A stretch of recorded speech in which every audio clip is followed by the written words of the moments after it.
Bonjour et bienvenue dans LF Modis, votre chaîne qui parle de modisme, mais pas que. Aujourd'hui, on se voit ensemble. Souvenez-vous, en 2023, la première édition de Bourges, Salon international du train miniature. Deuxième édition en 2025, il y a peu de temps, vous le savez. On en avait parlé, c'était un petit peu en coulisses que tout s'était passé lors de la première édition.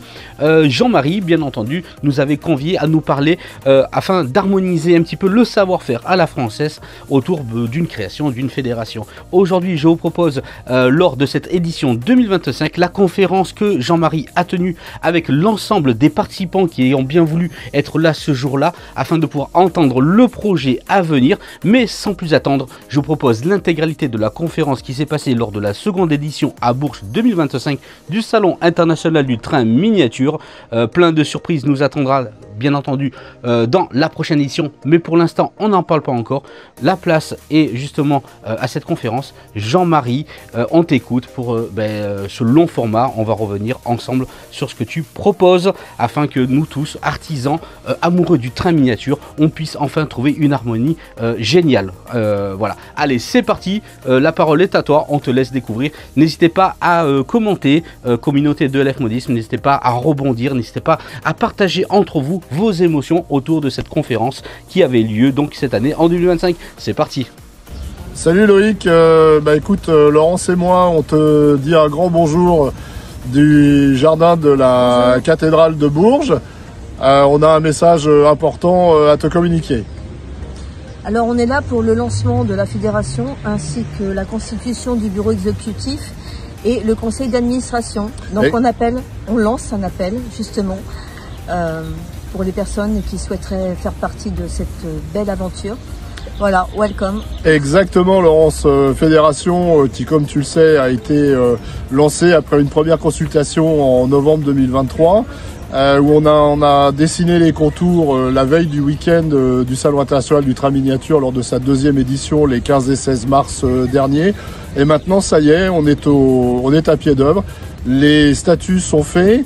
L'Assemblée générale constitutive est prête à être lancée pour une inscription officielle.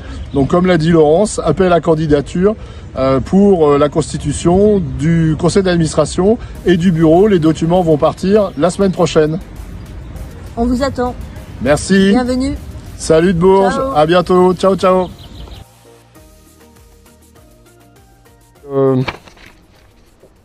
Déjà vous remercier pour être aussi nombreuses et nombreux. Je suis en fait très surpris. C'est une idée qu'on a lancée l'année dernière. Voilà, c'est comme... Ah non. Donc c'est une idée qu'on a lancée en fait il y a 1 an et demi lors de la première édition du salon, où on s'est dit les temps sont pas faciles. Déjà à l'époque, ça s'est malheureusement pas forcément amélioré depuis, on va pas être négatif, etc. Mais les challenges sont élevés.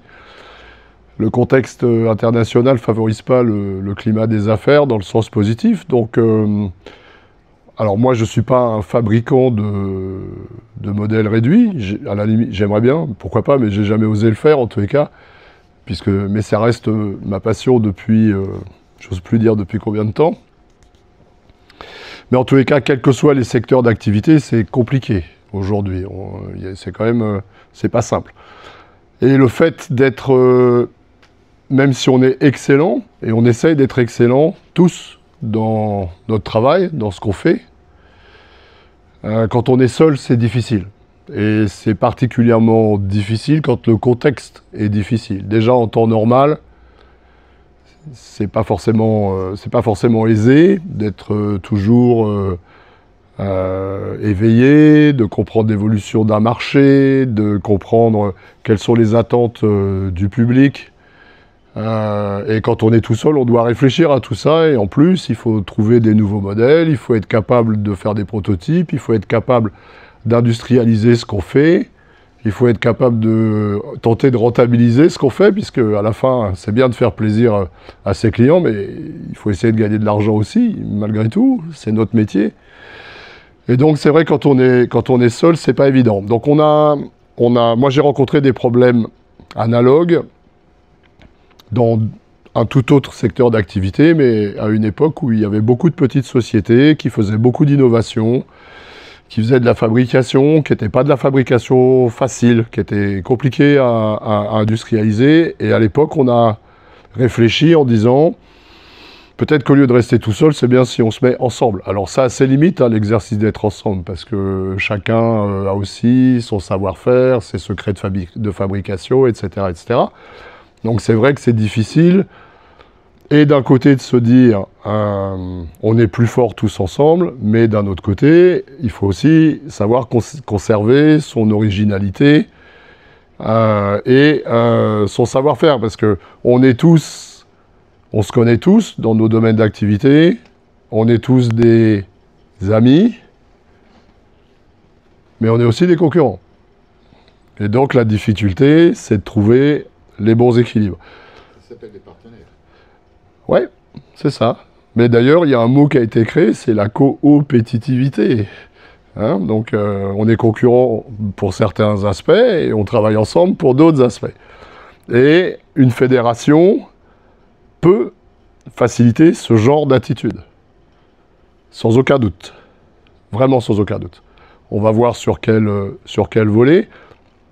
Mais en tous les cas, quand on a parlé de cette idée-là, donc il y a la première édition au mois de novembre 2023, si vous vous souvenez, on a fait l'impasse sur 2024, parce que vous, représentants de la filière industrielle et artisanale, vous avez demandé, vous avez dit au mois de novembre, c'est compliqué, il y a beaucoup de salons, les agendas sont très remplis, ça a l'air sympa ce que vous nous vendez à Bourges là pour venir, vous étiez déjà quand même venus nombreux, moi j'étais aussi agréablement surpris pour une première édition. Bon. Et on a entendu, il faut le faire au printemps, c'est plus facile. Et puis, en plus, le printemps, c'est bien aussi pour la dynamique de vos programmes, puisque c'est le moment où vous présentez vos nouveautés, vos premiers prototypes, vos programmes, etc. Ça va. Est-ce que I have to switch in English to translate what I say, or it's okay? I speak not too fast, that's fine? On est bon? OK. Donc, c'est l'occasion de pouvoir présenter donc, ce qu'on fait. Donc on a dit on va faire ça au printemps, donc on a fait l'impasse sur l'année 2024, puisqu'on ne pouvait pas préparer du mois de novembre au mois de mars, c'est pas possible, c'était impossible. Ça nous a permis aussi, nous, de peut-être mieux réfléchir, puisque vous avez été exigeants avec nous, puisque vous avez dit oui, ça nous intéresse. Donc ça, pour les gens qui essayent de faire quelque chose, c'est la pire des choses, hein, puisqu'à la limite, on essaie de faire des choses, mais si tout le monde dit « Oh non, ça ne nous intéresse pas », finalement, on est tranquille. Là, c'est bon. Là, on dit « Ah bah oui, ça nous intéresse ». Donc, ça oblige à réfléchir. Donc, on a réfléchi avec une équipe, là, puisqu'on est un club associatif aussi. Donc, on a essayé de réfléchir. Donc là, vous avez deux représentants du club, là, Francis et Laurence. Et on a essayé de réfléchir à tout ça, prendre du recul et être capable alors de vous faire une proposition. Alors moi, je vais vous expliquer comment je travaille. Là, ici, je ne vais pas parler tout seul toute la soirée, ça ne sert à rien, vous allez dormir, sinon ça ne va pas être très intéressant, etc. Donc moi, je travaille toujours sur la base d'un échange. C'est d'autant plus important d'échanger que moi, mon cerveau, il est faible et je suis plutôt paresseux. D'accord? Donc, en étant ensemble et phosphorés ensemble, alors mon cerveau s'éveille. Donc, ça va déjà un peu mieux.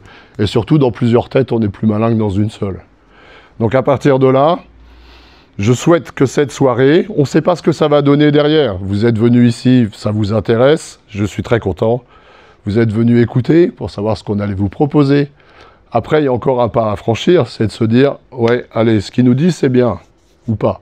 Mais alors on va être positif, on va considérer que c'est bien. Donc oui, c'est bien. Mais après, qu'est-ce que je fais avec ça? Est-ce que j'y passe un peu de temps? Est-ce que finalement je vais les laisser travailler et je vais venir me servir? C'est le cas dans beaucoup de fédérations. C'est normal, c'est humain. D'accord? Est-ce que j'ai envie de participer? Est-ce que j'ai envie d'être force de proposition? Et évidemment, plus on sera de gens qui auront envie de participer, d'adhérer, d'être force de proposition, plus fort on sera. Dans l'industrie, je ne vais rien vous apprendre, dans l'industrie du modélisme ferroviaire, il y a beaucoup de défis. Il y a bonsoir. Il y a le défi des coûts structurels, de la production, etc. Il y a le défi de l'innovation. Mais il y a surtout un sacré défi, à mon avis, c'est que où sont les modélistes de la prochaine génération? On est tous avec des cheveux, là, gris, ceux qui pratiquent. Alors oui, on a du fric à dépenser, ça c'est une bonne nouvelle. Mais on n'est pas assez, c'est évident. Et ça va encore diminuer. En Allemagne, c'est pas la même chose. C'est un peu différent, même si les problèmes existent aussi. Mais en Allemagne, ils ont vraiment l'ADN du train électrique. Et en Suisse et en Autriche, bon. D'ailleurs, quand vous allez dans une gare en Allemagne, c'est quand même bien rare quand vous n'avez pas un petit réseau là pour qu'on puisse, en attendant le train, rouler. Moi, je me rappelle, quand j'étais grand comme ça, j'étais en Allemagne, et on mettait une pièce d'un mark et on jouait avec ça. Alors aujourd'hui, c'est 1 €. Bon, ça a augmenté, mais on joue toujours. Ouais, exactement. Bon, en France, on ne trouve pas ça. Du tout. En France, quand vous jouez, je pèse bien mes mots, quand vous jouez au train électrique, mon Dieu, qu'est-ce qu'il fait celui-là, quoi? Il joue au train électrique. Ouais, c'est impressionnant, quoi. C'est à peine si on n'est pas débile mental, quoi. Je ne suis pas d'accord. Ah, c'est... Enfin... Je vais me permettre. Oui. Quand vous dites on est là pour ça. Hein. Quand vous dites à quelqu'un qu'est-ce que vous faites, je fais du train électrique. Je n'ai eu cette réaction de il a pété une pile le garçon. 2-3%, pas plus. Ouais. Alors moi je suis d'une région, on est proche de l'Allemagne, de la Suisse, voilà. Mais quand vous dites que vous faites du train électrique, moi j'ai eu des réactions de gens qui me disent ouais, mais j'avais un truc et machin, et faudrait peut-être que je m'y remette. Ah, puis les petits-enfants, puis... Moi, on m'a dit le contraire. On t'inviterait à un dîner de con. Pardon? Moi, on m'a dit, tu fais du train électrique, on t'inviterait à un dîner de con. Ouais, mais moi j'exprime la sensibilité dans mon secteur géographique.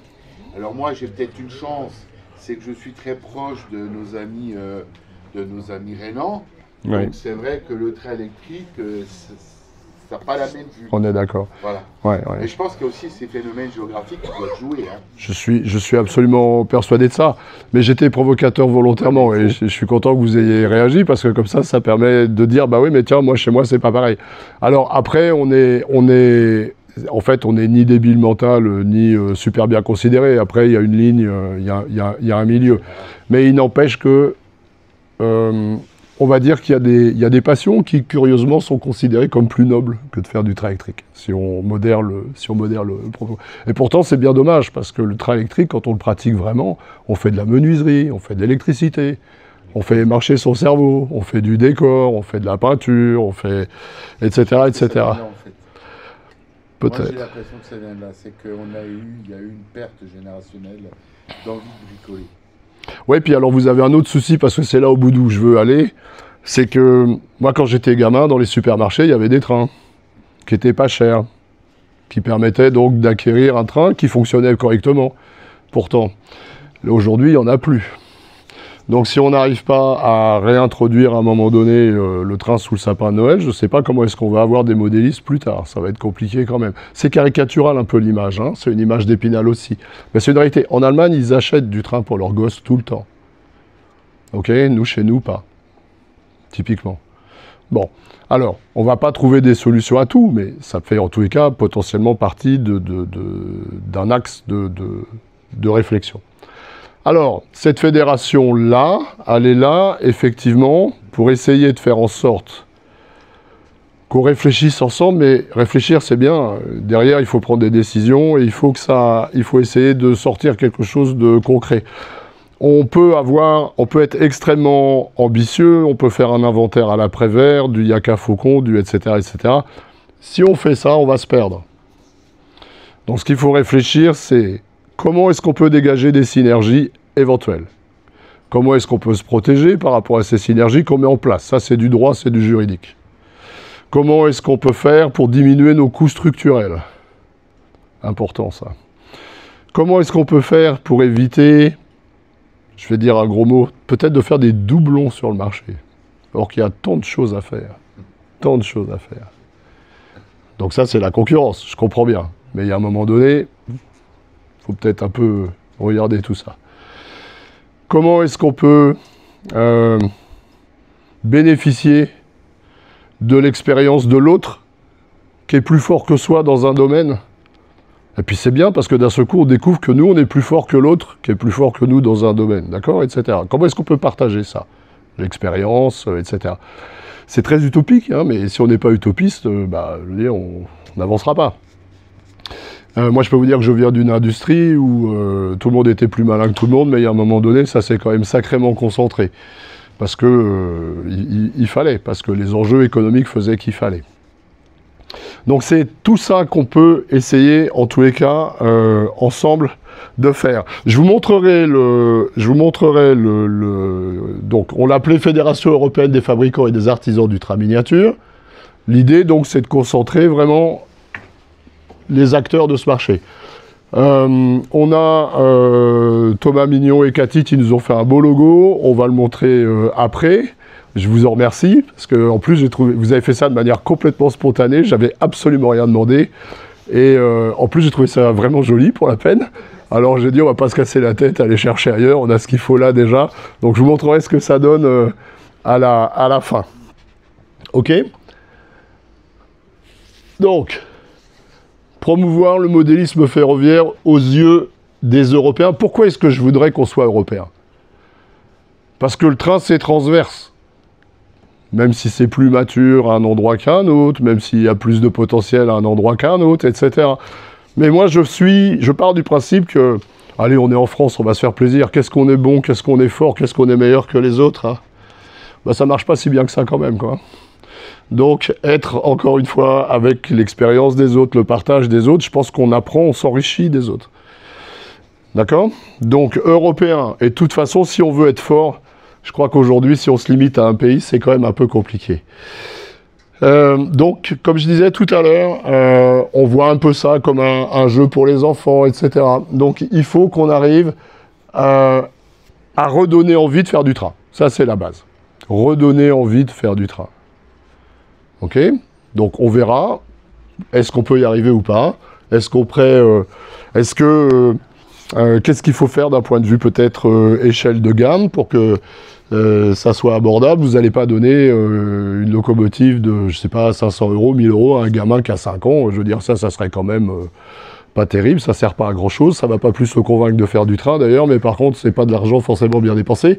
Donc, comment est-ce qu'on peut faire pour, avec peut-être un levier de gamme, réintroduire avec du train pas cher? Pas cher, ça veut pas dire que ça marche pas. Parce que si vous faites tourner 3 fois sur la table à Saint-Manger, que ça s'arrête et que ça marche plus, c'est foutu. Ça part à la poubelle et c'est mort. Et après, pour le convaincre de réacheter, je veux dire, ça va pas être facile. OK? On est capable aujourd'hui, avec les technologies, de faire des choses qui fonctionnent bien, on le voit dans d'autres domaines, et qui sont pas particulièrement chères. Alors oui, c'est vrai, c'est pas super détaillé, etc. Mais c'est pas ça l'objectif. L'objectif, c'est de donner l'objet. Je sais pas ce que vous en pensez, moi je suis pas marketingiste, mais marketing, c'est pas mal ce qu'ils font à destination des enfants. Il y a peut-être des choses à réfléchir autour de ça. Mais ça ne veut pas dire qu'il faut faire comme eux. Je veux dire, eux, ils ont pris un choix. Peut-être que d'autres peuvent prendre un choix différent. Moi, je me rappelle, quand j'étais gamin, il y avait du Trobi. Hein. Vous vous souvenez de ça? Il y en a qui se souviennent de ça, Trobi. Oh, les 9200, elles n'étaient pas belles. Hein. Les pantographes et tout, c'était pas terrible. Mais d'un autre côté, c'était robuste. Ça cassait pas tout de suite. Le gamin, il pouvait la tripoter, il pouvait faire tout ça. C'est ça qui est important. Il faut que le gamin s'approprie l'objet. Et si ça fonctionne bien, qu'il s'approprie l'objet, peut-être qu'il aura envie d'aller un peu plus loin. Et puis en grandissant, évidemment, la passion croissante, il va être plus exigeant avec ce qu'il a envie d'acheter. Puis alors, ce qui est drôle, c'est que son Trobi qu'il a mis dans un coin, il va le prendre, il va le bricoler pour le détailler. Et là, crac, c'est drôle, il commence à apprendre à devenir un modéliste. Moi, je sais pas vous, moi j'ai fait comme ça. C'était pas beau, hein, ce que j'ai fait les premières fois. Mais je trouvais ça très joli, c'est ça le plus important. Et on se faisait plaisir. Alors, qu'est-ce qu'on peut faire pour essayer de canaliser tout ça et d'aller dans ces directions-là? Nous, en tant que fédération, ce que je vous propose, c'est de vous apporter un apport juridique. Alors, je suis très heureux parce que dans la salle, c'est très bigarré par rapport au poids. Il y a des industriels, il y a des artisans. Donc, un industriel n'a pas forcément, évidemment, la même vision qu'un artisan. Ce n'est pas les mêmes enjeux. C'est pas la même puissance financière. Ça ne veut pas dire qu'il y en a un qui travaille mieux que l'autre ou moins bien que l'autre. C'est juste une approche différente. Mais quand on est un artisan, par exemple, un petit, Se faire aider juridiquement, c'est important. Parce qu'aujourd'hui, le juridique, c'est quand même ce qui vous permet théoriquement de vous protéger. Donc ça commence par ça. Aller chercher des leviers de financement. Il y a beaucoup d'argent, je ne sais pas si vous vous rappelez, on en avait parlé, il y a énormément d'argent à la Commission européenne et ailleurs, donc dans toutes ces dérivés, qui n'est pas dépensé, pas utilisé. C'est quand même incroyable. Il y a moyen d'aller en chercher. C'est pas facile. Et là aussi, quand on est une petite structure, il faut monter des dossiers. Il faut écrire comme eux. Il faut qu'ils comprennent ce qu'ils lisent. Il faut adopter leur vocabulaire. Il faut être rigoureux sur la partie administrative. Il n'y a rien de plus chiant que de monter un dossier de financement auprès de la Commission européenne. Je vous assure, c'est un calvaire. Mais ça peut marcher. OK ? Et même quand on est une structure plus importante, malgré tout, on n'a pas forcément, même si on est plus gros, on n'a pas forcément le temps où on dit « Ah, ça ne marchera pas, on va faire autrement ». Bon, la fédération, par exemple, peut aider à ça. Elle peut substituer à vous, peut faire ce genre de dossier. La fédération, elle peut rencontrer des décideurs. Hein. Exactement. Exactement. Parce que 50% des options d'un dossier, c'est les décideurs. On est tout à fait d'accord. Et le fait est que, enfin, en l'occurrence, moi, à Bruxelles, je connais quand même pas mal de monde, donc ça peut aider. J'ai travaillé avec la commission pendant des décennies. Je ne vous donnerai pas mon opinion sur la commission en question, mais en tous les cas, il y a du bien, et comme partout, il y a du bien, il y a du moins bien. Donc ça peut aider pour développer des nouveaux modèles, pour travailler sur l'innovation, pour déposer des brevets. C'est important de déposer des brevets, ça c'est protéger son savoir-faire, et ça coûte très cher, en général, de déposer des brevets. Surtout qu'il faut les déposer dans différents pays, etc. Vous pouvez vous protéger en Allemagne, et si votre ami français, il trouve le truc, il va changer les olives noires avec des olives vertes, il va déposer un brevet, c'est pas la même chose. C'est pas le même produit. Donc là, il y a des choses à faire aussi pour se protéger par rapport à ça, c'est vraiment important. Supporter la création d'emplois. C'est un vrai casse-tête, l'emploi ça coûte cher, c'est une vraie charge l'emploi. Le salaire, la masse salariale, c'est terrible. Il y a des leviers autour de ça. Peut-être, il y en a qui l'ont déjà fait, et ça c'est un vœu pieux, on parle de souveraineté européenne, etc. Bah regardez, nous on est dans cette industrie-là, et je vais me faire taper dessus encore, mais beaucoup sont partis en Chine, je comprends pourquoi ils sont partis en Chine. Mais au bout du compte, si on réfléchit bien, est-ce qu'aujourd'hui c'est si intéressant que ça, quand on met tous les coups mis bout à bout? Dans certains cas, ça l'est, dans d'autres, ça l'est franchement pas. C'est un miroir aux alouettes. Vraiment. La Chine, en plus, vous avez beaucoup de turnover, il faut former en permanence, le contrôle qualité est inexistant. Bref, les petites quantités, ça ne les intéresse pas trop. Ils savent faire des gros volumes, mais les petites quantités, c'est très très difficile. Bon, attention, hein, aujourd'hui, pour l'instant, on n'a pas trouvé forcément de meilleure solution, mais ça aussi, ça peut s'organiser. Pourquoi pas? En tous les cas, si des grosses PME ou des industriels voudraient, pourquoi pas, en répondant à une stratégie dire après tout, pourquoi pas revenir vers des pays d'Europe centrale, puisque c'est quand même encore là que la main-d'œuvre n'est pas trop chère, il y a du savoir-faire. Il y a des pays en Europe centrale où il y a vraiment du savoir-faire en matière de modélisme et de maquette. Hein. Non. Pourquoi pas? En tous les cas, il y a des choses à faire. Ce qui est important quand vous allez chercher de l'argent à la Commission européenne, même si encore une fois c'est difficile, ça peut supporter un projet à hauteur de 50%, c'est pas rien. Il faut être conscient de ça.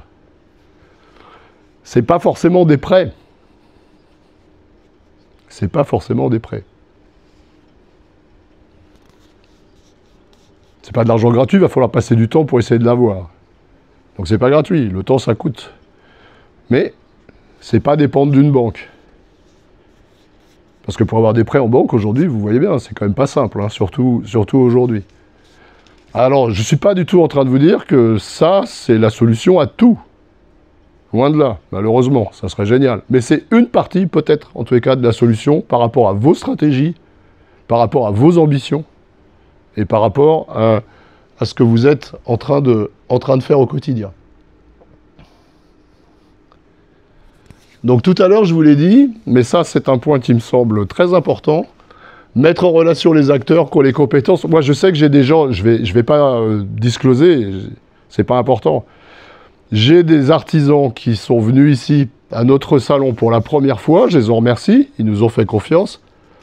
Et très rapidement, dans la discussion, quand moi j'ai essayé de les convaincre de venir, d'expliquer ce qu'on essayait de faire ici à Bourges en matière d'écosystème, ils m'ont dit, mais est-ce que ça pourrait m'aider à rencontrer un importateur, un distributeur, un partenaire, etc. Oui, la réponse est oui, on est là pour ça. On est là pour donner du plaisir à nos visiteurs. Demain, quand même, ils vont voir des superbes choses. Mais sur le côté de la filière professionnelle, il y a des gens à rencontrer, il y a des gens qui veulent rentrer sur le marché français, ça fait partie de leur stratégie. Donc, la fédération, elle peut très clairement servir à ça. Mutualiser les moyens humains. Pourquoi est-ce qu'on irait payer 3 fois quelque chose en faisant 3 fois la même chose? Là, encore une fois, la vraie difficulté, elle repose sur la protection de ce qu'on a envie de faire et elle repose donc sur la partie juridique. Il faut que ça soit totalement étanche. C'est important, ça. OK? Trouver aussi peut-être des informations, donc concernant les outils de fabrication, les usines, les domaines de compétences. Gérer des projets de manière transverse. On peut être facilitateur et protecteur autour de ça, sans aucune difficulté. Et comme nous, on n'a aucun intérêt dans cette affaire-là, en plus, non seulement on a un devoir de neutralité, mais si vous vous adressez, si vous êtes membre de cette fédération et que vous avez envie d'utiliser les leviers qu'elle peut vous proposer, on a donc une obligation de moyens at minimum. Et il faut, alors sans avoir une obligation de résultat, il faut chercher à en obtenir, sinon ça ne marchera pas. Vous direz, bon bah ça c'est bien gentil, c'est du blabla, mais ça ne fonctionne pas, donc on va voir ailleurs. Mais en tous les cas, on est en capacité de faire ce genre de choses. On pourrait aussi travailler sur des normes. C'est important les normes. Alors il ne faut pas être noyé dans la norme, mais c'est important d'en avoir quand même quelques-unes. Et pourquoi pas essayer de faire des normes européennes? Pourquoi pas? C'est quand même plus facile. On peut aussi uniformiser certaines choses. J'ai pris l'exemple des boîtes parce que je trouve que l'exemple des boîtes, c'est très voisin des connecteurs de smartphone, enfin de téléphone, de PC, de machin. La commission a mis des années pour ça. On y est enfin. Alors moi, je ne cède pas au tout vert, etc. C'est pas du tout ce que je suis en train de vous dire. Je ne cède pas à la green economy et tous ces bazars-là. Il y a des pays aujourd'hui qui s'en mordent les doigts d'avoir été à la green economy. Notamment sur les coûts énergétiques, pour la peine. Mais en tout état de cause, peut-être qu'il y a moyen, là. On parlait tout à l'heure de mutualiser, du savoir-faire, d'économiser des coûts structurels, etc. Regardez les boîtes, là, on a tous des foutues de boîtes où on met nos wagons, nos locomotives, nos voitures voyageurs, etc., etc. Il y a peut-être un truc à faire là-dessus. Peut-être. Et je pense, j'ai pas le sentiment que ce soit très compliqué. Je pense qu'on peut, ça c'est un objectif qui me semble, avec de la bonne volonté, c'est un objectif qui me semble, alors là pour la peine, très atteignable. Et après, par rapport à un fabricant qui va produire ces foutues de boîtes, si on est tous en train de dire, au lieu d'en commander 10 000, je vous en commande 500 000, ah ben vous allez voir, le prix va descendre. Hein. Le prix va descendre. C'est obligatoire. Et puis là, les Chinois, dans ce coup, vont être intéressés, parce que produire 500 000 pièces, ça va les intéresser. Et comme le coût du transport, il est quand même extrêmement faible, vous voyez que les Chinois ne sont pas tout foutus. Hein. Heureusement d'ailleurs. Ok? Bon, c'est un exemple parmi d'autres, il y a sûrement d'autres choses. Peut-être que dans les composants électroniques, il y a des choses à voir. Aujourd'hui, on met de plus en plus d'électronique dans nos modèles. Et c'est vrai que là-dessus, il y a certainement moyen d'optimiser. Je crois. Je crois. Ah, mais ça, c'est bien. Donc, monter des projets communs entre vous. Alors, j'ai un exemple tout bête, c'est peut-être un peu utopique, pourquoi pas, mais ça fait du bien d'être un peu utopique. Si on a une collaboration entre plusieurs acteurs, on pourrait pourquoi pas avoir un qui fabrique une voiture, qui reste sur un wagon. Et le wagon, il pourrait être accueilli dans un bâtiment qu'on peut mettre dans une cour d'eau des bords, je sais pas. Et on peut faire un package. On peut faire une boîte qui englobe tout. Ça vaut ce que ça vaut, hein, mais pourquoi pas? Il y a sûrement d'autres idées. Regardez, je sais pas si vous vous souvenez, à une époque, quand on regardait les forums, il y avait beaucoup de modélistes qui disaient « Mais je comprends pas, ils vendent les voitures à l'unité, voyageurs. Pourquoi ils nous vendent pas des boîtes, des coffrets qui font des trains complets ?» Ça commence. On commence à vendre des... Vous avez décidé, vous par exemple, là, vous avez décidé de vendre des trains complets avec 3 voitures, 6 voitures. Donc on fait deux coffrets de 3 parce que ça permet d'acheter petit à petit. Tout le monde n'est pas forcément capable d'acheter un coffret de 10 voitures d'un coup. Donc là, il y a des moyens. Ça permet d'accompagner l'effort financier. C'est très bien. Mais donc je pense que là, il y a des choses sur lesquelles on peut réfléchir. Vous en avez un, par exemple, qui va sortir des... Je reste sur les voitures voyageurs. Vous en avez un qui va sortir des voitures voyageurs, qui peut le faire brillamment. Mais il ne peut pas sortir de locomotive pour des raisons de coût, parce qu'il n'y a pas de savoir-faire, etc. Parce que fabriquer une voiture voyageur, ça n'a rien à voir avec fabriquer une locomotive. Bah, peut-être que cette personne-là, elle peut aller voir un fabricant à côté. Alors, bon, qui ne va pas être un concurrent, il ne va pas être un concurrent puisqu'on ne va pas lui demander la même chose. Mais peut-être qu'on peut lui dire, tiens, tu sais, j'ai envie de sortir telle rame, tu ne voudrais pas sortir la machine? Et qu'est-ce qu'il dit, l'amateur? Il est content, lui, hein? Il dit, bah ça c'est super, moi, j'en ai un qui me sort mes voitures voyageurs, et puis j'ai l'autre qui me sort la locomotive, et j'ai tout en même temps. Et ça permet aussi de bien cadencer, de coordonner, de gérer des calendriers. En fait, d'optimiser. Et si vous optimisez, vous vendez plus vite. Et si vous vendez plus vite, vous faites rentrer de l'argent plus facilement. Et si l'argent rentre plus vite, le cycle, alors, il devient plus court. Oui? Je vous endors tous, hein.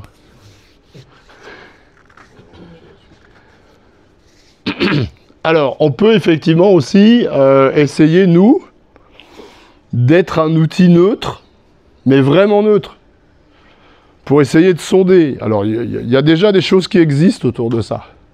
Il y a des forums qui font ça. Bon, ok. Il y a des associations qui s'adressent à vous régulièrement et qui viennent avec des infos et qui disent « Ah bah tiens, ça serait bien si tel modèle sortait ou tel modèle sortait. » Ok. Peut-être qu'on peut, en tous les cas, le faire autrement. Peut-être avec plus de pertinence, peut-être en s'adressant à un panel beaucoup plus large. Peut-être avec des moyens d'investigation qui peuvent être différents, qui sont proches de ce qu'on peut trouver dans d'autres types d'industries. Donc en clair, ça permettrait d'industrialiser un process de recherche, de collecte d'informations. Au lieu de se dire... moi, j'ai un forum, j'ai 2000 types qui sont inscrits, c'est formidable. Sauf qu'il y en a que 100, en fait, qui sont actifs. Et que donc, ça ne veut pas forcément, finalement, dire grand-chose. Pas forcément. Donc là, ici, si on professionnalise la chose en collecte d'informations, je ne vais pas vous vendre le coup de l'intelligence artificielle, parce qu'on en parle de ça et on met ça à toutes les sauces, mais il n'empêche qu'il y a des outils qui peuvent vraiment permettre d'aller collecter de l'information, de la compiler, de voir ce que ça donne. Et après, derrière ça, vous pouvez interroger un panel de gens représentatifs de ce que vous avez compilé comme information. OK? Parce que moi, vous voyez, regardez, on est à la veille du salon. Vous allez me dire, c'est pas les mêmes préoccupations. Moi, j'aimerais bien savoir combien on va faire d'entrées. Je sais pas. Peut-être que si j'avais un outil qui me permette de sonder sur la région, auprès des modélistes, auprès de tout notre écosystème, etc. Peut-être que je pourrais dire, génial, on va faire 5000, 4000, 6000. Voilà, j'aimerais bien savoir. Et en plus, si on peut le savoir avant de le faire, en amont, on peut être quand même beaucoup plus efficace en matière de certitude de résultats. C'est important. Si votre outil s'adapte à tous les types de salons, vous êtes milliardaire à la fin de l'année. Il ne s'agit pas d'être milliardaire, il s'agit... moi j'aimerais bien, encore je suis pas sûr, c'est fatigant de dépenser beaucoup d'argent, j'ai plus l'âge, mais il ne s'agit pas d'être milliardaire. Mais je pense que, moi je crois beaucoup à l'addition d'un certain nombre de leviers qu'on met en place qui permet de recouper des informations et d'analyser, je veux dire, ces informations-là. Enfin, je veux dire, il n'y a pas de vérité vraie, c'est pas fiable à 1000%, mais si on fait rien, on est sûr de se tromper. Si on essaye de faire quelque chose, on a des chances de descendre quand même dans l'entonnoir. Et après, il y a votre pif. Hein. Quand on est entrepreneur, il y a un moment donné, il faut prendre des décisions. Mais il vaut mieux prendre des décisions quand on a l'impression, ou en tous les cas, quand on a collationné un certain nombre d'informations, qui permettent de diminuer la prise de risque. Parce que c'est ça, en fait, la question, c'est diminuer la prise de risque.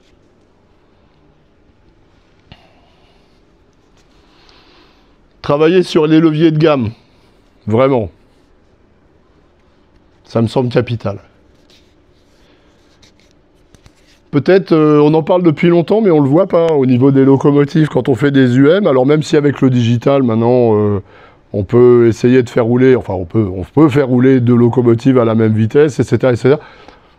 Ça sert à quoi, je veux dire, d'avoir 2 moteurs dans le bazar avec un coût multiplié par 2, machin, alors que la plupart des modélistes, ils sont quand même sur des réseaux qui ne sont pas des réseaux qu'on voit dans un salon. Enfin, ce que je veux dire par là, c'est qu'il n'y a pas d'apport parce qu'ils ne vont pas tirer 50 wagons de marchandises derrière, ils n'ont pas les réseaux pour le faire. Donc là, il y a peut-être des choses auxquelles on peut réfléchir. La caisse, vous l'avez, le châssis, c'est plus simple. Vendre par 2, je parle d'une française, une 67 400, ou en Allemagne, une BR 218, c'est ça, qui sont en UM, etc. Bah écoutez, c'est un peu plus d'argent de gagner. Et les coûts, pour vous, sont aussi moins élevés plutôt que d'avoir, à mon avis, 2 machines tout équipées, par exemple. Peut-être avoir des services de montage, de détaillage, je sais pas. Enfin, je veux dire, moi, je suis sidéré. Aujourd'hui, dans les boîtes, on nous met de plus en plus de pièces qui embellissent énormément les matériels. Surtout ceux qui achètent, quel est le pourcentage de ceux qui les montent? Les fameuses pièces en question. Je suis pas sûr qu'il y en ait tant que ça. Quels sont ceux qui roulent avec vraiment? Ça finit souvent dans la vitrine, parce que de toute façon, si vous roulez avec, vous les perdez, les pièces en question. Et après, on cherche dans le ballast avec nos pauvres yeux.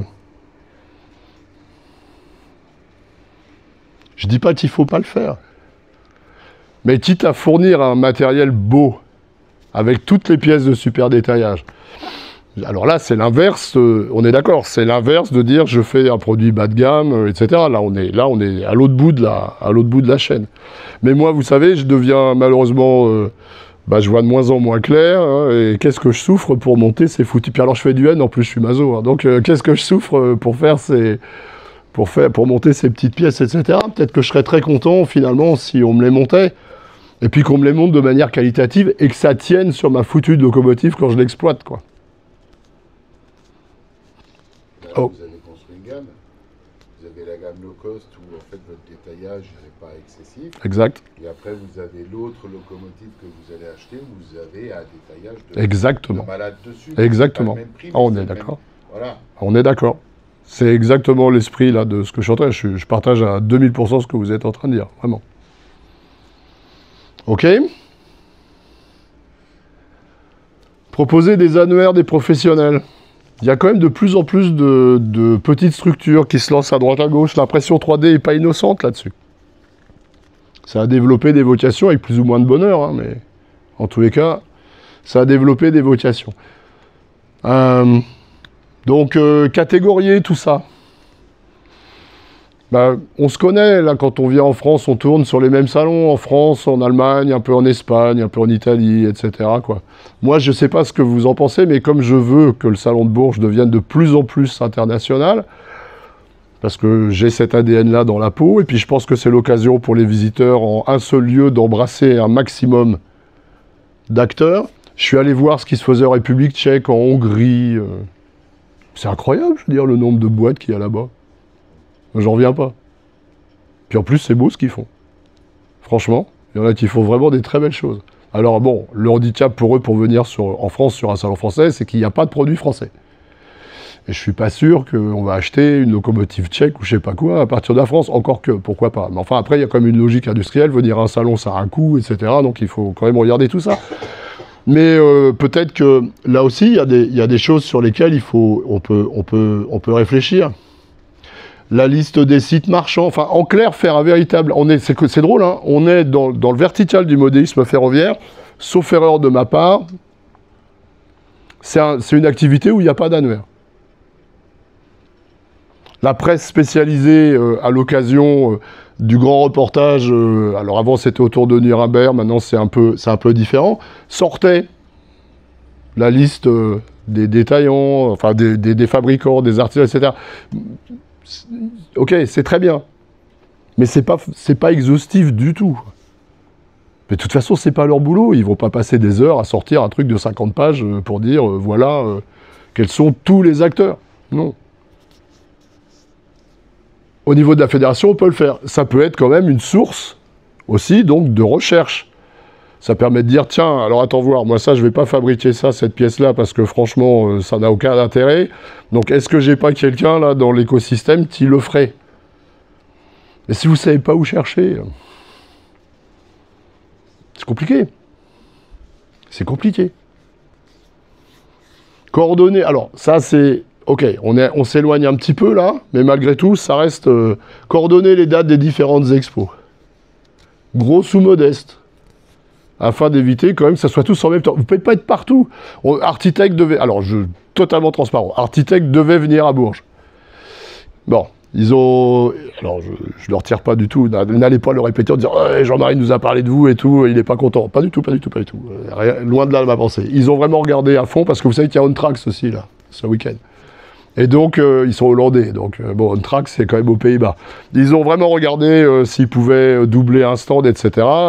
C'est pas une problématique de capacité de doubler de stand, c'est une problématique de ressources. Ils n'avaient pas les ressources humaines pour venir ici. Bon. Moi, je vais quand même essayer de rentrer en relation avec le type comme moi là, qui s'occupe d'OnTrax l'année prochaine, parce que je vous l'annonce, hein, l'année prochaine, ça sera... le 16 et le 17 mars, le salon à Bourges, l'édition suivante, on va essayer de faire en sorte qu'ils ne fassent pas OnTrax le même week-end, quoi. Ça serait mieux. Ça serait mieux. Je crois que c'est 16-17, il me semble. Hein. C'est ça, hein ouais, c'est 16-17. Mais j'ai remarqué qu'en France, il n'y avait pas un salon ce week-end. Ouais, il y en a des petits, mais je les mets à part volontairement. Pas parce qu'ils font un mauvais travail, mais parce qu'on n'est pas du tout sur le même objectif. Il y en a quelques petits, mais on n'est pas sur le même objectif. Donc, voilà. C'est pour ça que je dis ça comme ça. J'étais vachement content de ça, quand même, parce que je me suis dit, tiens, les organisateurs de salon, ils ont joué le jeu. Ils ont dit, on va laisser Bourges avancer. En tous les cas, j'ai la naïveté de le penser. Laissez-moi le penser, au moins ça me permet de bien dormir la nuit. on verra après. On verra après. Ok. Est-ce que vous avez des questions par rapport à tout ça? Ce que je viens de vous dire là. Vous êtes d'accord avec moi? Vous dites qu'il est complètement cinglé celui-là. Si je suis cinglé, on arrête, on boit un coup tous ensemble, on mange et puis ça se passera bien. On se verra demain et on sera content. Est-ce que vous dites...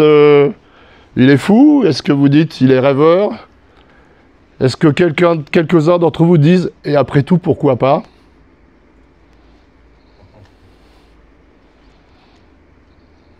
Pourquoi pas? Pourquoi pas? Il y a de l'intérêt, c'est clair. Après, il faut laisser un peu de temps à la réflexion. Oui, oui, on va pas vous mettre un revolver aujourd'hui sur la tempe en disant « sors ton carnet de chèques et donne-nous une adhésion ».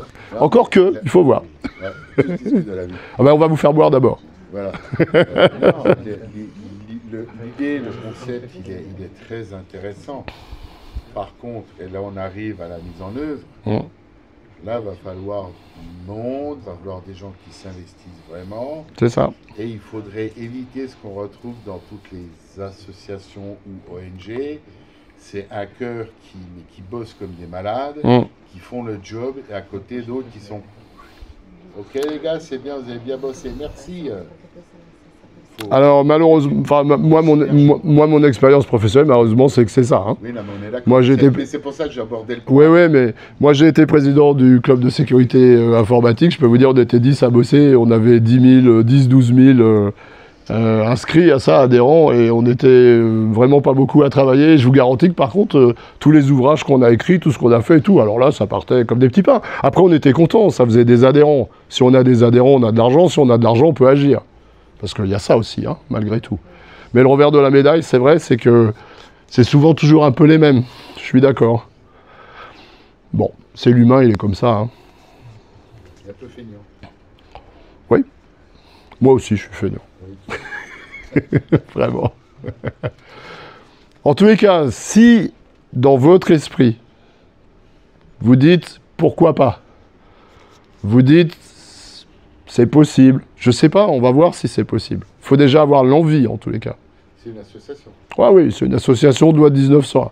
Classique, conseil d'administration, un board.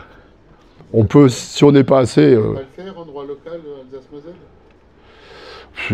Moi, j'aime bien l'Alsace, mais je suis en Berry. Non, mais ça ne dérange pas. Non, je sais bien. On va avoir le siège social là-bas et... Oui, il faut, oui, on peut, Ça, enfin, c'est déjà un premier début de réflexion. tout s'étudie, oui. De certaines utilités. On est d'accord. Non, mais on est d'accord. Si c'est censé être européen, ça peut être. Ça peut être plus loin, ouais. Mais, C'est l'Europe, tout ça, il y a Strasbourg. ouais, Strasbourg, ouais. c'est la capitale. Je nous rapproche de. Mais on peut être à un endroit X et donc de manière transverse, aller partout. Vous vouliez dire quelque chose, je crois. Yes, sure. Tout le monde comprend l'anglais ou pas? Ça va? Ok. Maybe I have to say, I'm from Germany. I'm a manufacturer of train models, very small model, ASM, the brand's name. And Donc il est d'Allemagne, il est petit, un artisan dynamique, petit, je traduis, qui s'appelle ASM Model. Moi je peux vous dire, il fait vraiment des beaux trucs, mais bon. Ouais. I make passenger cars in HO land scale and locomotives.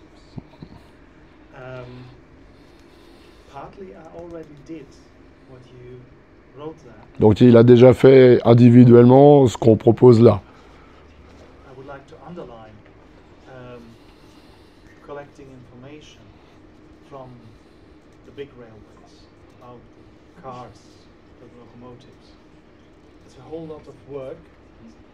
You have to get access to it. Fortunately, I'm a railway man, so really railway man, and I have a network. Donc il dit que collecter de la documentation sur le train réel, puisqu'il faut commencer par ça avant de faire un modèle, bien sûr, ça prend beaucoup de temps, beaucoup d'énergie.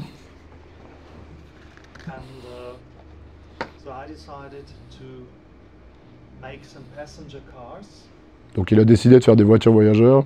but those cars need locomotives. Et c'est voilà. Et donc ça, oui, c'est ce qu'on disait tout à l'heure. So I can make them myself, but it's expensive. Mm-mm. We talk about the molds, $100,000. Donc il dit que c'est cher de faire une locomotive, c'est plus cher que de faire une voiture voyageur, et que la ligne d'investissement, ça représente à peu près l'équivalent de $100 000. Then we have to produce the logos themselves. Mm-mm. And so if other manufacturers already have similar model, why not ask them? I did. Mhm. I had passenger cars from Norway. Donc c'est un fabricant à le modèle de locomotive qui va avec les voitures voyageurs, au lieu de la refaire soi-même, cette machine, pourquoi pas aller voir le manufactureur et trouver une combinaison pour associer les deux, c'est ça, hein? C'est ça. Yep. I asked Fleischmann for N-scale. They have the RE 460 from Switzerland, Mhm. and the same locomotive runs in Norway. Mhm. Those passenger Donc il parle d'une 460 suisse, Fleischmann l'a produit, et c'est la même machine pour, pour la Norvège. Some details are different. Ouais. Ça va. That's the compromise. Oui. And beside this, the Norwegians have snowplows. And the logo of Fleischmann was ready to have that, but they didn't know. Mhm. So I talked to them, and I could buy them undecorated. Ah, donc il a parlé avec Fleischmann, et finalement il a négocié un deal qui lui a permis d'acheter la machine non décorée, c'est ça? Mhm. And another company in Germany, Kress, its name, they made the painting and the printing in Germany. Fortunately, one of the owners lives 20 minutes from my home, so we could exchange bills. Ok, donc après il a cherché quelqu'un pour faire la topographie, la décoration de la machine, et donc il a été chercher une société qui avait du savoir-faire en la matière. And so we have a complete train Mhm. from Norway in N-scale and sold out. Donc le résultat, c'est qu'il a pu sortir une rame complète norvégienne, et il a fait ses ventes puisque c'est déjà tout vendu. So Fleischmann had a benefit. Ouais. Kress had a benefit. Voilà. I had a benefit. The customers had a benefit. Mhm. Similar thing we did in HO with the locomotive. Mhm. I made it myself this time for my cars. The locomotive was meant, it runs in Germany. Before it was meant to run in Norway. Donc il a fait la même chose, mais en voulant le faire lui-même en HO sur une locomotive allemande qui était aussi en Norvège, pareil. Mais ça a dû prendre beaucoup plus de temps pour la faire, non? It has taken a longer time to produce it. Yes, that's an issue. Mm. But now I have it here, Mm. and I did cooperation with a Norwegian manufacturer, NMJ. Mhm. So it was some minor changes of the mold, Mhm. Mhm. but now they have a logo for their cars. So it's also Ok, donc you can underline that. merci pour ça, parce que c'est un bel exemple de ce que nous, on peut faire. Et si c'est nous qui le faisons pour vous, l'avantage que vous avez, vous gagnez du temps, vous gagnez de l'argent. L'énergie que vous n'allez pas passer à chercher des partenaires, que vous n'allez pas passer à chercher la documentation, si c'est votre fédération qui le fait, ça vous permet de travailler sur un autre sujet qui est vraiment votre cœur de métier et votre cœur de savoir-faire.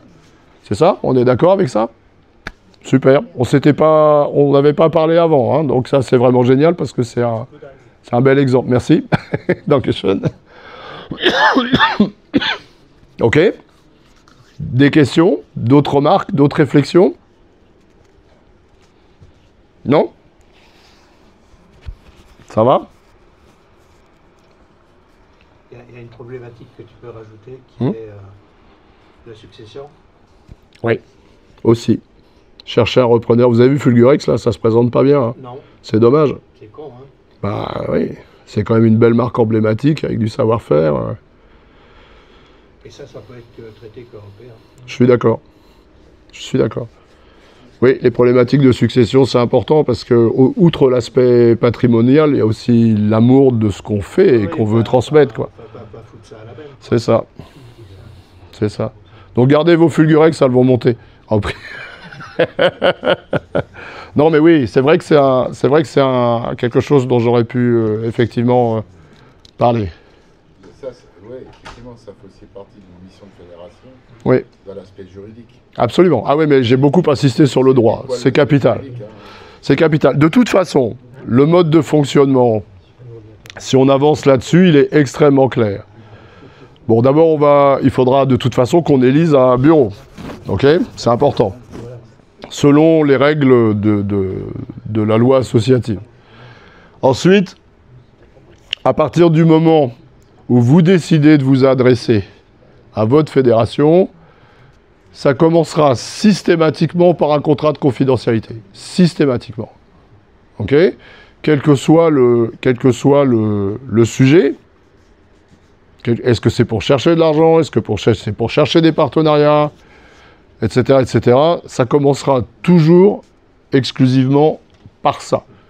Et une fois que votre fédération, par rapport à votre problématique posée, sera capable de vous apporter une solution, si c'est économique, la fédération, on va voir comment, mais prendra un pourcentage de l'économique qu'on va vous trouver. C'est logique, il faut que la fédération elle gagne un peu d'argent aussi si elle veut être active, par exemple, hein, c'est évident.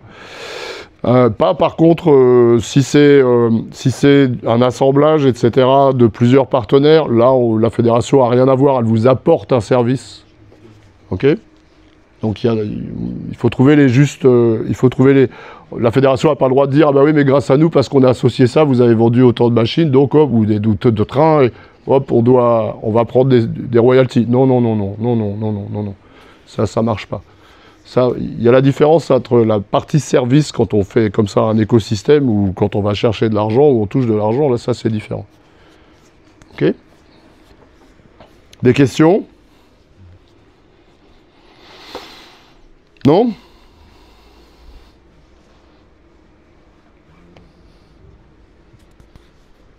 Voilà ce que je crois qui est viable pour commencer, en tous les cas.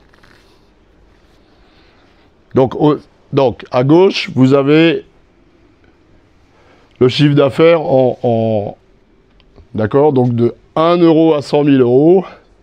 Ça, c'est ce que, voilà, vous faites après de 100 à 500, de 500 à 1 million, au-delà du million. L'objectif, c'est vraiment d'être low cost. On verra après. Il y a à nous de nous donner des objectifs et de réussir à se constituer un trésor de guerre. Quand vous faites 100 000 euros de chiffre d'affaires, mettre 150 euros d'adhésion, c'est ridicule. Mais comme on n'a pas fait nos preuves, on ne va pas commencer à demander beaucoup d'argent. Ça n'a pas de sens. Faisons nos preuves ensemble et on verra après. Moi, vous avez de la chance, je suis retraité bientôt, là. Donc, je suis pas cher. Non, je suis vraiment prêt à jouer le jeu et à démarrer ça. J'ai pas du tout envie d'être à la tête de la fédération comme Brejnev jusqu'à sa mort. Hein. C'est pas ça. Moi, ce que je veux, c'est créer la dynamique, démarrer cette histoire-là, montrer que c'est possible, obtenir des résultats.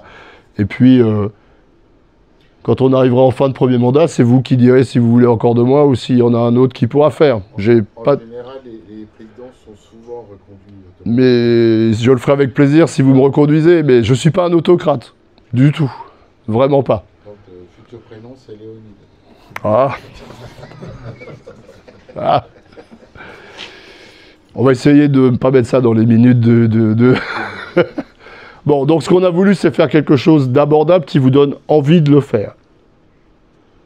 Ok ?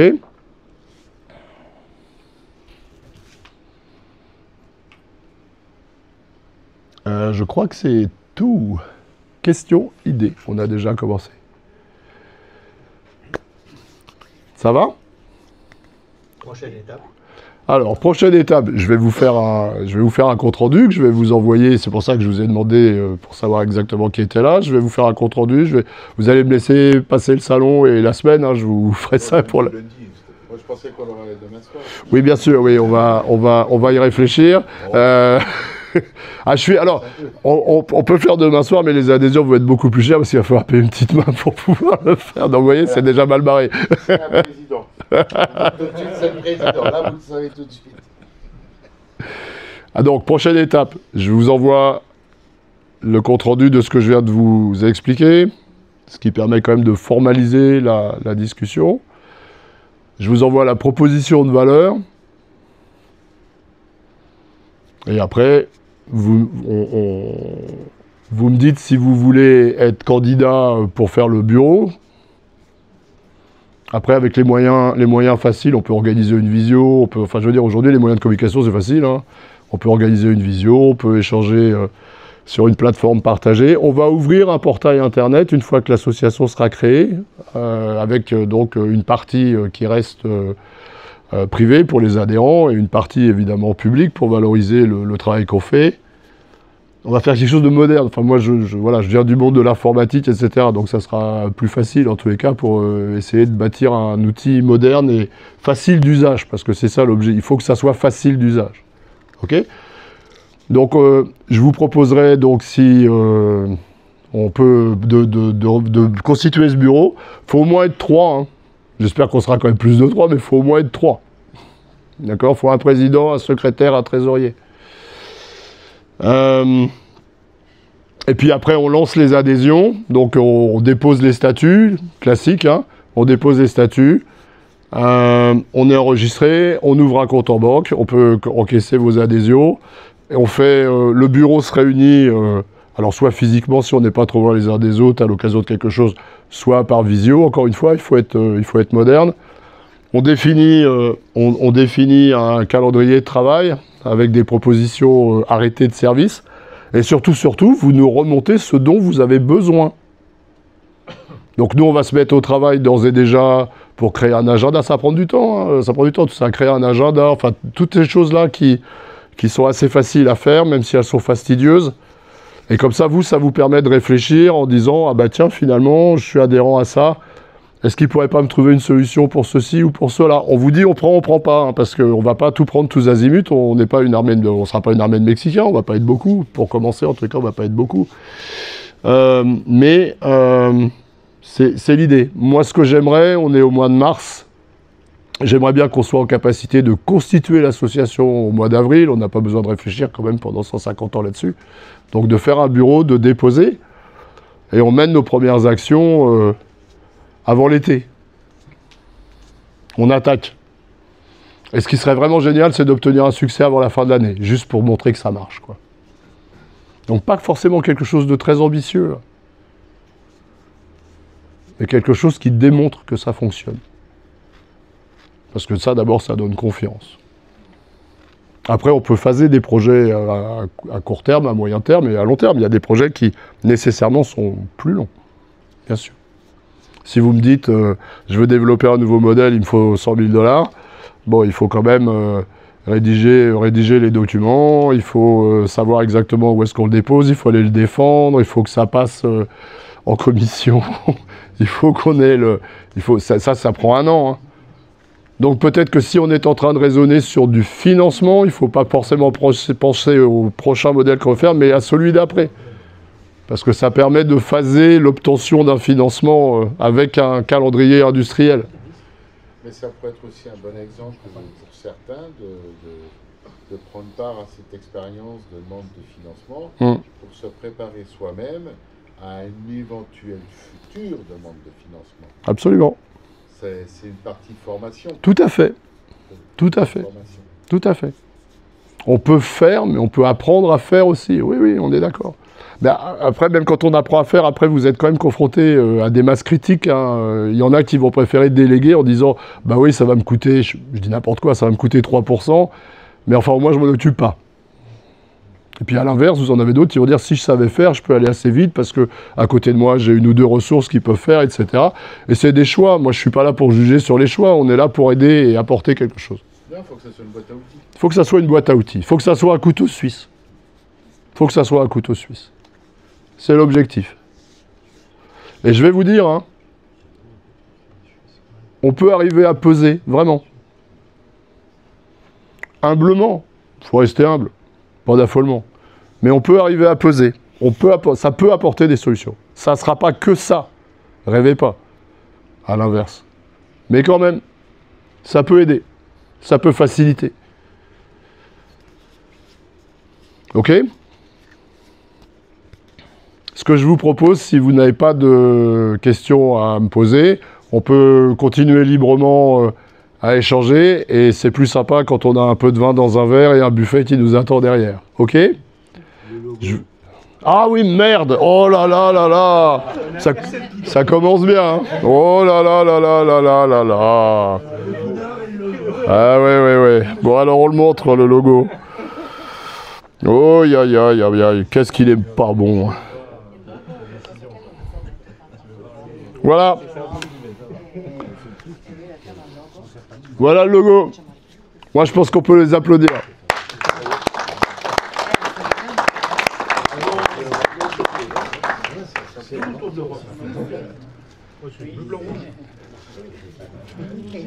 Donc, je vous invite à aller au buffet derrière et à poursuivre amicalement ces échanges. Je vous remercie pour votre attention.